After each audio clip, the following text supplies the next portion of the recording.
Apabila mereka bertobat dari kesyirikan dan kekafiran, kemudian mereka mengerjakan sholat 5 waktu, kemudian mereka memberi zakat harta apabila mampu, itulah saudaramu dalam keimanan. Jadi Allah katakan di dalam ayat ini bahwa kata-kata ikhwanukum, Syekh Shalih Utsaimin di dalam kitab Syarah Riyadhus Shalihin mengatakan, ketika menjelaskan ayat ini, menafsirkan ayat ini, beliau mengatakan bahwa siapapun mereka yang sholat itu saudaramu yang seiman. Mereka yang tidak sholat karena malas atau mengingkarinya, maka mereka bukan saudara kamu. Sebaliknya mereka adalah orang-orang kafir atau orang-orang musyrik. Alhamdulillah.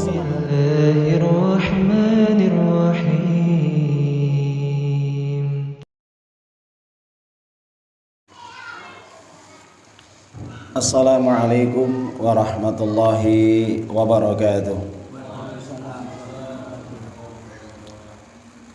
Innal hamdalillah walhamdulillahi rabbil alamin. Wa bihi nasta'inu ala umuri dunya waddin. Nashhadu an la ilaha illallah wahdahu la syarika lah. Wa asyhadu anna Muhammadan abduhu wa rasuluh. Allahumma salli wa sallim wa barik ala Muhammad wa ala alihi wa sahbihi ajma'in wa man tabi'ahum bi ihsanin ila yaumil qiyamah. Usikum wa nafsi bi taqwallah faqad fazal muttaqun. Kama qala Allah Ta'ala fi kitabil karim. Wa na'udzu billahi minasyaitonir rajim. Bismillahirrahmanirrahim. Ya ayyuhalladzina amanu taqullaha haqqa tuqatih wa la tamutunna illa wa antum muslimun. Ya ayyuhalladzina amanu taqullaha wa qulu qawlan sadida yuslih lakum a'malakum wa yaghfir lakum dhunubakum wa may yuti'illaha wa rasulahu faqad faza fawzan 'azima. Semoga Rasulullah sallallahu alaihi wasallam, ittaqillaha thumma kunta wa adhi saytal hasanata muha wa khaliqin nas bi khuluqin hasan wa khairukum man ta'allama al-Qur'ana wa 'allamahu. Iqra'ul Qur'an fa innahu ya'ti yaumal qiyamah syafi'al yasabi. Rabbi israh li sadri wa yassir li amri wahlul 'uqdatam min lisani yafqahu qawli. Rabbi zidna ilma warzuqna fahma waj'alna minas solihin. Allahumma la sahla illa ma ja'altahu sahla wa anta taj'alul hazana idza syi'ta sahla. Alhamdulillah, para jamaah Bapak Ibu yang dimuliakan oleh Allah, tidak lupa kita bersyukur kepada Allah Ta'ala yang mana pada malam yang berkah ini, alhamdulillah atas karunia berupa taufik, hidayah dan maunahnya, kita dapat dipertemukan kembali di majelis ilmu. Dan ini merupakan Riyadul Jannah, yaitu taman-taman surga. Maka beruntunglah mereka yang senantiasa mendapatkan hidayah, taufik untuk bisa melangkahkan kakinya menghadiri, yaitu panggilan Allah Subhanahu wa Ta'ala, salat maghrib berjamaah yang baru saja kita laksanakan. Dan ini merupakan nikmat yang paling besar, karena tidak ada nikmat yang paling agung dan yang paling besar yang Allah berikan kepada hambanya melainkan nikmat iman, ditanamkan keimanan dan juga diberikan Islam, bisa melaksanakan ketaatan ibadah kepada Allah Azza wa Jalla. Dan alhamdulillah kita bersyukur kepada Allah Subhanahu wa Ta'ala yang dimana tidak terasa waktu berlalu, dan alhamdulillah kita sudah memasuki di bulan Sya'ban. Dan ini merupakan bulan yang betul-betul sangat diperhatikan oleh Nabi Sallallahu Alaihi Wasallam dan juga para sahabatnya. Nabi Sallallahu Alaihi Wasallam begitu semangat dan giatnya di bulan Sya'ban untuk melaksanakan ibadah puasa dan juga ibadah sholat dan ibadah-ibadah yang lainnya. Bahkan beliau memotivasi kepada para sahabatnya dan umatnya agar senantiasa untuk meningkatkan iman dan takwa dan amal ibadahnya untuk mempersiapkan menghadapi di bulan Ramadan. Oleh karena itu, para jamaah Bapak Ibu yang dimuliakan oleh Allah SWT, kita sebagai umatnya tentunya untuk tetap semangat dalam kita beribadah kepada Allah, karena sebentar lagi mudah-mudahan atas izin Allah pertemukan kita dengan tamu yang agung yang kita idam-idamkan, yang kita harapkan keutamaan, fadilahnya dan keistimewaan di dalamnya, yaitu di bulan Ramadan. berbagai fasilitas yang Allah berikan, berbagai keutamaan, berbagai janji-janji yang Allah berikan bagi siapapun mereka yang senantiasa mendapati di bulan Ramadan dalam kondisi iman, dalam kondisi ihtisab, mengharap ridha Allah. Maka siapapun mereka yang bisa melaksanakan ibadah puasa di bulan Ramadan, ibadah puasa wajib dan ibadah-ibadah sunnah yang lainnya, di samping menjaga salat 5 waktunya dengan salat tarawih, dengan i'tikaf, dengan bersedekah, memberikan makan kepada orang berpuasa atau yang takjil, dengan membaca Quran dan juga ibadah-ibadah sunnah yang lainnya, maka mudah-mudahan Allah janjikan dan juga Rasulullah sampaikan dalam hadis Imam Bukhari Muslim, man shoma Ramadan imanan wa ihtisaban ghufira lahu ma taqaddama min dambi. Siapapun orang yang berpuasa di bulan Ramadan dengan dasar iman, ikhlas, mengharap ridha Allah dan pahala Allah, maka pasti Allah akan menghapus dosa-dosa yang telah lalu. Oh, man qama Ramadan imanan wa ihtisaban ghufira lahu ma taqaddama min dambi. Siapapun orang yang gigih semangat melaksanakan ibadah salat qiyamul lail, atau yang istilah para ulama dikenal di bulan Ramadan salat tarawih berjamaah bersama imam sampai selesai, maka dengan dasar iman, dengan dasar ikhlas mengharap ridha Allah Subhanahu wa taala, maka akan diampuni dosa-dosanya.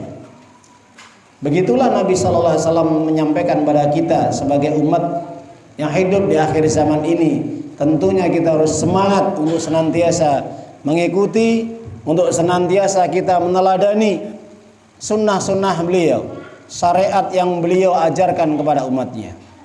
Para jamaah, Bapak Ibu yang dimuliakan oleh Allah Subhanahu wa taala.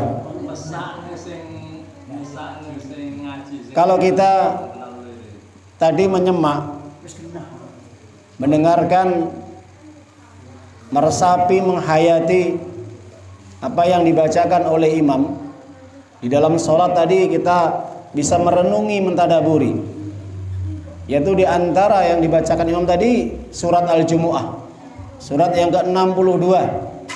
Surat ini diturunkan setelah surat As-Saff, surat yang ke-61. Jumlah ayatnya 11 ayat.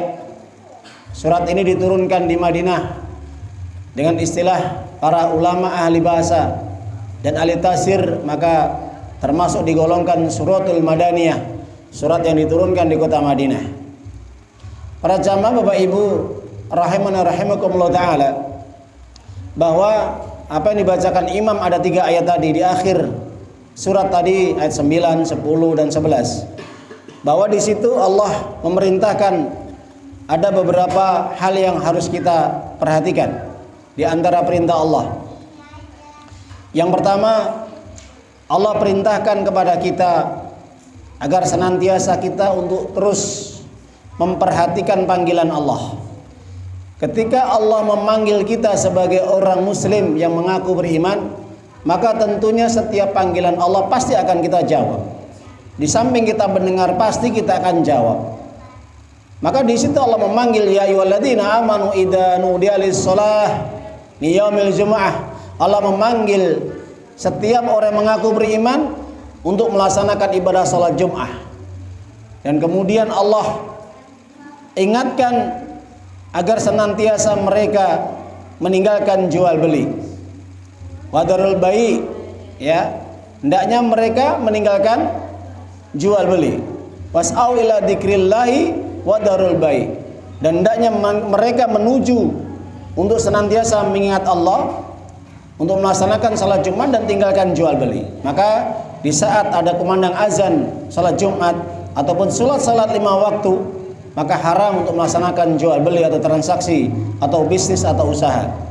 Maka hendaknya mereka lebih memprioritaskan, mengutamakan untuk memenuhi panggilan Allah, baik itu salat Jumat maupun salat 5 waktu. Maka berdasarkan ayat ini, para jamaah Bapak Ibu, para ahli tafsir, Ibnu Katsir mengatakan bahwa ada sahabat yang bernama Iraq bin Malik radhiyallahu an. Ketika turun ayat ini, beliau berkata, "Ya Allah, aku telah memenuhi panggilanmu untuk melaksanakan salat Jumat. Maka setelah aku melaksanakan salat Jumat ini dan aku mencintai panggilanmu ya Allah, maka ya Allah berilah rezeki kepada diriku sesuai dengan apa yang engkau janjikan. Maka Iraq bin Malik membacakan, wa idza qudiyatis sholatu fantashiru fil ardi wabtaghu min fadlillah wadhkurullaha katsiran la'allakum tuflihun. Maka apabila engkau selesai menunaikan salat Jumat, maka hendaknya engkau bertebaran di muka bumi ini dan senantiasa engkau tetap mengingat Allah dengan sebanyak-banyak mengingat Allah atau banyak berzikir kepada Allah agar engkau menjadi orang yang beruntung. Maka para jamaah Bapak Ibu, berdasarkan apa yang diucapkan oleh Iraq bin Malik radhiyallahu anhu sahabat Nabi di dalam tafsir Ibnu Katsir, bahwa sahabat ini meminta kepada Allah agar dimudahkan rezekinya, agar dilancarkan usahanya setelah dia melaksanakan apa yang menjadi kewajiban dia, yaitu sholat Jumat atau sholat 5 waktu. Itulah bagaimana karakter sahabat ketika dipanggil Allah, mereka senantiasa segera untuk memenuhinya atau menjawabnya. Maka para jamaah Bapak Ibu yang dimuliakan oleh Allah SWT, setelah Allah memanggil untuk melaksanakan ibadah sholat Jumat maupun sholat 5 waktu, maka Allah di situ memerintahkan untuk bertebaran, dalam arti carilah kalian usaha, carilah kalian rezeki yang sudah Allah berikan, yang sudah Allah siapkan. Tapi juga Allah mengingatkan perintah yang ketiga, selain diperintahkan untuk mencari rezeki setelah kalian menjalankan salat, maka jangan lupa tetap kalian mengingat Allah Subhanahu wa taala. Maka ini menunjukkan bahwa mengingat Allah tetap prioritas, bahwa melaksanakan kewajiban Allah, mentaati Allah tetap itu lebih diutamakan meskipun dia juga mencari rezeki. Karena apa? Orang ketika dia mentaati Allah, menjalankan kewajiban Allah, pastinya Allah akan mudahkan rezekinya. Karena Allah sendiri berjanji kepada setiap orang yang bertakwa kepada Allah, pasti Allah akan buka rezeki selebar-lebarnya. Allah mudahkan urusannya. Allah akan bantu dan tolong segala persoalan masalahnya dalam hidupnya, dan akan diberi rezeki dari arah yang tidak disangka-sangka. Hal ini selaras dalam Al-Quran di dalam surat At-Talaq. Surat At-Talaq surat yang ke-65. Allah Ta'ala sampaikan di dalam firman-Nya, wa may yattaqillaha yaj'al lahu makhraja wa yarzuqhu min haitsu la yahtasib. Ayat yang kedua dan ketiga Allah katakan, siapapun orang yang bertakwa kepada Allah, maka salat merupakan bagian daripada ketakwaan kepada Allah, menunjukkan rasa takut dia kepada Allah. Dia tetap salat meskipun sesibuk apapun, serepot apapun, dia tidak akan meninggalkan panggilan Allah. Dia akan lebih mengutamakan panggilan Allah daripada urusan-urusan dunianya. Maka kalau sudah seperti itu, orang yang bertakwa seperti ini Allah akan berikan kenikmatan yang luar biasa. Wa yarzuqhu min haitsu la yahtasib, akan diberi rezeki dari arah yang tidak disangka-sangka. Maka akan diberikan segala solusi dalam menghadapi segala persoalan, akan dimudahkan masalahnya, masalah keluarga, masalah urusan jual belinya, masalah bisnis usahanya, masalah hubungan dia dengan siapapun, Allah akan mudahkan, Allah akan berikan kelancaran insya Allah. Maka para jamaah Bapak Ibu yang dimuliakan oleh Allah SWT, begitulah apa yang telah disampaikan oleh Allah di dalam surat Al-Jumu'ah, bahwa di situ mengandung yaitu 3 perintah: perintah untuk salat, kemudian baru perintah untuk mencari rezeki, dan juga perintah untuk tetap mengingat Allah. Baik itu mengingat dengan fisik badan seperti salat atau yang lainnya, baik mengingat Allah dengan hati dan lisan, yaitu berzikir kepada Allah Subhanahu wa taala. Para jamaah Bapak Ibu yang dimuliakan oleh Allah Subhanahu wa taala, maka ada sebagian ulama menyatakan bahwa terkait dengan panggilan atau nida ini memang ada 3 panggilan yang disebutkan di dalam Al-Quran. Yang pertama, panggilan Allah kepada manusia untuk melaksanakan ibadah haji. Yang hal ini disampaikan oleh Allah di dalam surat Al-Hajj, surat yang ke-22 ayat 27. Allah katakan, wa'adzin fin nasi bil hajj ya'tuka rijalan wa 'ala kulli dhamir yatina min kulli fajjin 'amiq. Wahai Nabi Ibrahim, ini panggilan Allah khitab kepada Nabi Ibrahim alaihissalam dan kemudian diabadikan di dalam Al-Quran. Maka ketika Allah manggil kepada Nabi Ibrahim, serulah mereka, panggillah manusia semuanya agar mereka melaksanakan ibadah haji ke Baitullah. Maka mereka akan mendatangimu wahai Ibrahim, baik dengan berjalan kaki maupun menunggangi onta yang kurus dari jarak yang jauh maupun jarak yang dekat. Jadi panggilan yang pertama yang Allah serukan kepada manusia adalah panggilan ibadah haji. Maka panggilan ibadah haji ini memang hanya bisa dilaksanakan, diamalkan bagi mereka yang diberi kemampuan harta, diberi fisik yang sehat. Maka tanpa adanya harta maupun adanya fisik yang sehat, maka haji menjadi gugur kewajiban. Karena memang syarat orang bisa melaksanakan haji ini, memang para ulama bersepakat adalah yaitu dengan adanya harta dan kesehatan. Maka dari situlah Allah katakan walillahi 'alan nasi hijjul man istata'a ilaihi sabila. Maka kewajiban ibadah haji ini hanya diperuntukkan bagi manusia yang mereka memiliki istita'ah, kemampuan harta maupun mampu secara fisik, kesehatan. Para jamaah Bapak Ibu, itu panggilan yang pertama yang Allah sampaikan kepada manusia, kepada kita sebagai orang yang beriman. Yang kedua, di dalam Al-Quran Allah sebutkan ada panggilan untuk ibadah sholat. Maka ketika orang tidak mampu untuk melaksanakan ibadah haji karena tidak memiliki harta, maka paling tidak minimal ini jangan sampai ditinggalkan bagi mereka yang tidak punya harta. Terutama yang punya harta dan juga tidak punya harta pun wajib untuk melaksanakannya. Dan tidak ada alasan dan tidak ada gugur kewajiban, baik mereka yang miskin, yang kaya, yang sakit maupun yang juga sehat. Kalau sudah ada panggilan untuk sholat, maka sholatlah. Maka sebagaimana difirmankan Allah di dalam surat Al-Jumu'ah tadi yang kami sampaikan di ayat di atas tadi, yang pertama tadi Allah katakan ya ayyuhalladzina amanu idza nudiya lis-sholati min yaumil jum'ah fas'au ila dzikrillahi wa dzarul bai' dzalikum khairul lakum in kuntum ta'lamun. Hai orang-orang yang mengaku beriman, apabila dipanggil oleh Allah, diseru oleh Allah untuk melaksanakan ibadah salat Jumat, maka bersegeralah kalian untuk mendatanginya, tinggalkan jual beli. Yang demikian itu lebih baik bagimu kalau kamu menjadi orang yang mengetahuinya. Tapi para jamaah Bapak Ibu, maka panggilan salat ini tidak ada alasan untuk menolaknya. Siapapun mereka yang menolak panggilan Allah untuk ibadah salat, jelas maka Allah tidak mengakui keimanan dan keislamannya.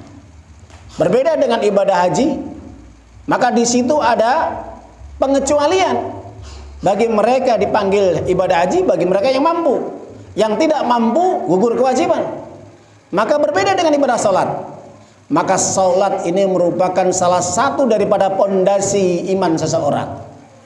Maka Allah memanggil salat kepada seluruh manusia, terutama mereka yang mengaku beriman. Siapapun mereka yang tidak mau melaksanakan ibadah salat, jelas sepakat sebagian para ulama ahli hadis dan jumhur para sahabat, seluruh para sahabat sepakat. Dan sebagian ahli ilmi, pendapat yang paling rajih, yang paling kuat adalah orang yang tidak salat 5 waktu kemudian meninggal dunia, baik dia mengingkari atau tidak, baik itu karena malas atau menolak, maka jatuh dalam kekufuran dengan kufur akbar, menjadi orang yang keluar dari ajaran Islam. Jelas para jemaah Ibu? Maka kalau kita kembali kepada nas-nas di dalam Al-Quran, Allah sampaikan di dalam surat At-Taubah ayat yang 11, surat yang ke-9, wa in tabu wa aqamus shalah wa atuz zakah fa ikhwanukum fiddin. Apabila mereka bertobat dari kesyirikan dan kekafiran, kemudian mereka mengerjakan sholat 5 waktu, kemudian mereka membayar zakat harta apabila mampu, itulah saudaramu dalam keimanan. Jadi Allah katakan di dalam ayat ini bahwa kata-kata ikhwanukum Syekh Shalih Utsaimin di dalam kitab Syarah Riyadhus Shalihin mengatakan, ketika menjelaskan ayat ini, menafsirkan ayat ini, beliau mengatakan bahwa siapapun mereka yang sholat itu saudaramu yang seiman. Mereka yang tidak sholat karena malas atau mengingkarinya, maka mereka bukan saudara kamu. Sebaliknya mereka adalah orang-orang kafir atau orang-orang musyrik. Naudzubillah summa naudzubillah. Maka Nabi SAW bersabda dalam hadis Imam Muslim dari Jabir bin Abdullah radhiyallahu an, dan juga dari Sauban, baina rujuli wa baina syirki wal kufri tarkus shalah, yang membedakan orang itu dianggap orang muslim di hadapan Allah. Di hadapan Allah nggih, bukan di hadapan manusia. Ya. Jadi standarnya orang dianggap Islam, iman, mukmin, muslim di hadapan Allah, bukan manusia. Itu adalah sholat. Kalau dia tidak sholat, maka jatuh dalam kekufuran dan kesyirikan akbar.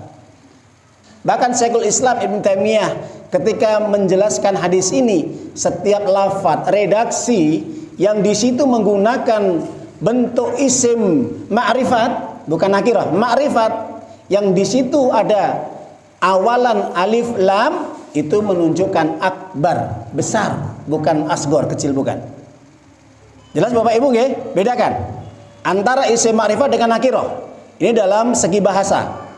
Maka setiap kalimat atau redaksi yang di situ menggunakan alif lam ma'rifat, Syekhul Islam Ibnu Taimiyah dan Ibnu Qayyim mengatakan itu kufur besar, bukan kufur kecil. Itu syirik besar, bukan syirik kecil. Jadi mereka yang meninggalkan salat 5 waktu tidak dianggap sebagai orang muslim atau orang yang beriman. Begitulah penjelasan dari para ahli ilmu, dari orang-orang salaf dulu maupun sekarang. Bahkan sampai-sampai Abdullah bin Syaqiq al-Ukaili mengatakan, kana ashabu Rasulullah sallallahu alaihi wasallam la yarawna syai'an ghairu kufrun illa shalah. Seluruh para sahabat Nabi sepakat, seluruh para sahabat Nabi sepakat, alias jumhur para sahabat, tidak ada suatu amalan yang ketika itu ditinggalkan menurut pandangan seluruh para sahabat menjadikan orang jatuh dalam kekafiran melainkan sholat. Seluruh para sahabat Nabi. Jelas Bapak Ibu nggih? Nah, meskipun nanti dari 4 mazhab berbeda, ya. Kalau Imam Ahmad bin Hambal sepakat keluar dari Islam. Adapun Imam Syafi'i, Imam Abu Hanifah, Imam Malik tidak kufur. Kalau ada pengingkaran di situ. Lah, ini hanya perbedaan pendapat dari 4 mazhab. Tapi kalau jumhur sahabat keluar dari Islam. Baik ya. Jadi panggilan yang kedua adalah panggilan sholat, ya. Jadi kalau orang dipanggil sama Allah untuk mengerjakan sholat, kemudian tidak direspon, maka ini lebih sombong daripada iblis. Jelas Bapak Ibu? Lebih sombong daripada iblis.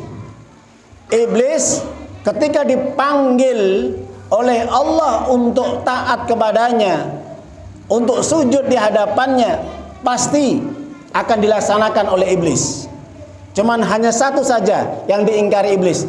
Iblis tidak mau sujud kepada manusia alias Adam, mbah buyut kita. Makanya itu dikeluarkan dari surga.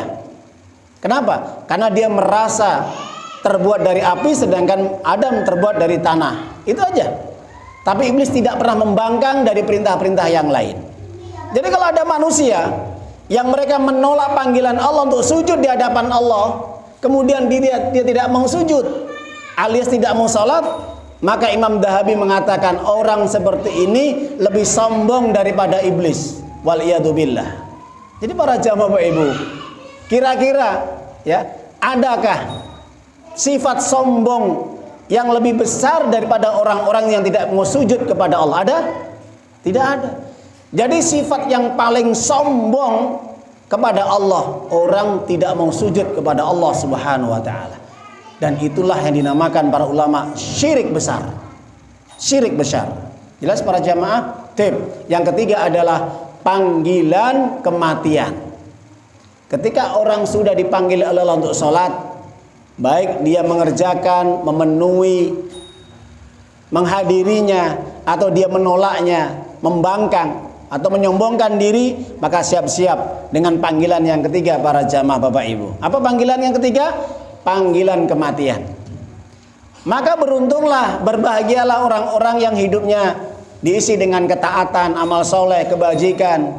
Maka akhir kehidupan yang baik yang dinamakan husnul khatimah. Maka di sini Allah memanggil orang-orang yang mati dalam ketaatan, mati dalam kebaikan, mati dalam keadaan dia mengabdi kepada Allah. Maka Allah turunkan surat Al-Fajr, surat 89, ayat yang ke berapa? 27 sampai ayat yang ke-30. Betul para jamaah Ibu? Allah katakan, ya ayatuhan nafsul mutmainnah irji ila rabbiki radiyatan mardiyah fadkhuli fi ibadi wadkhuli jannati. Wahai jiwa yang tenang. Masya Allah, ini panggilan yang luar biasa Pak Bu.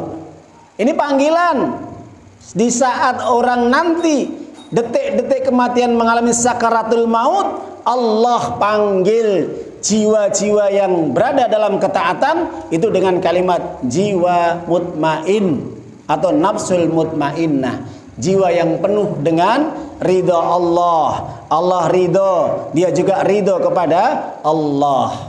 Maka orang seperti ini sangat mudah untuk dimasukkan ke dalam surga.